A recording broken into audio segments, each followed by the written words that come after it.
Kalau Nabi Muhammad SAW tidak pernah lakukan maulid, kenapa Anda lakukan? Apa maunya gitu loh.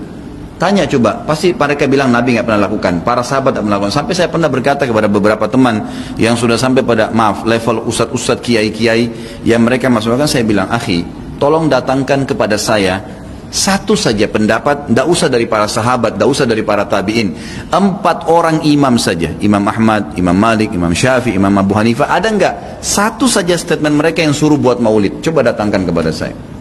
Tidak pernah ada, satu pun tidak ada statement mereka. Dan itu muncul justru setelah mereka meninggal. Imam Abu Hanifah meninggal tahun 150 Hijriah, Imam Malik meninggal 179 Hijriah, Imam Syafi'i meninggal 204, Imam Ahmad meninggal 240 Hijriah.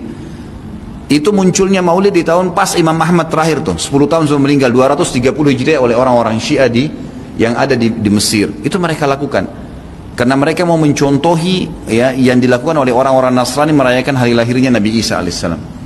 Banyak orang bilang ini kan cuma untuk syiar. Syiar, akhi, sampaikan sejarah Nabi Muhammad SAW. Sampaikan majelis ilmu, bukan dengan membuat-buat yang Nabi kita tidak lakukan, gitu kan? Saya sarankan, jadikanlah Nabi Muhammad SAW betul-betul sebagai kiai Anda. Kalau mau kerjakan sesuatu, tanya, Nabi Muhammad SAW kerjain nggak? Kalau enggak, cukup. Kita nggak lebih pintar dari Nabi SAW, teman-teman. Dan boleh diutus untuk dicontohi.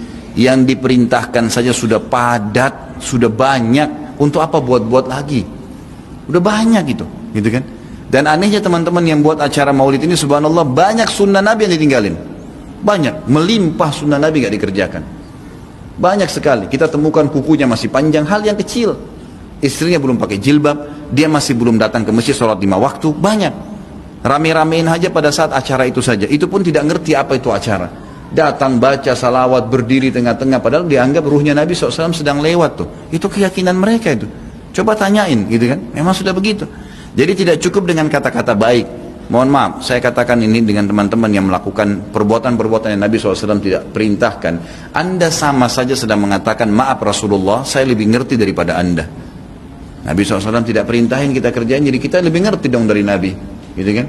Padahal kita disuruh menjadikan Nabi Muhammad SAW sebagai suri tauladan. Yang disuruh saja, jangan tambah-tambah, cukup.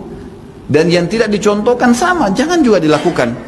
Karena Nabi SAW bukan orang yang tidak tahu, orang yang tahu, semua dipandu kan. Berarti di sini masuk dalam mengerjakan apa yang diperintahkan, meninggalkan apa yang dilarang dan yang tidak dicontohkan. Karena di sini dilarang itu bisa Nabi SAW larang, atau Nabi SAW sengaja tidak lakukan untuk menunjukkan kalau itu tidak boleh. Kan seperti itu. Semoga Allah berikan hidayah.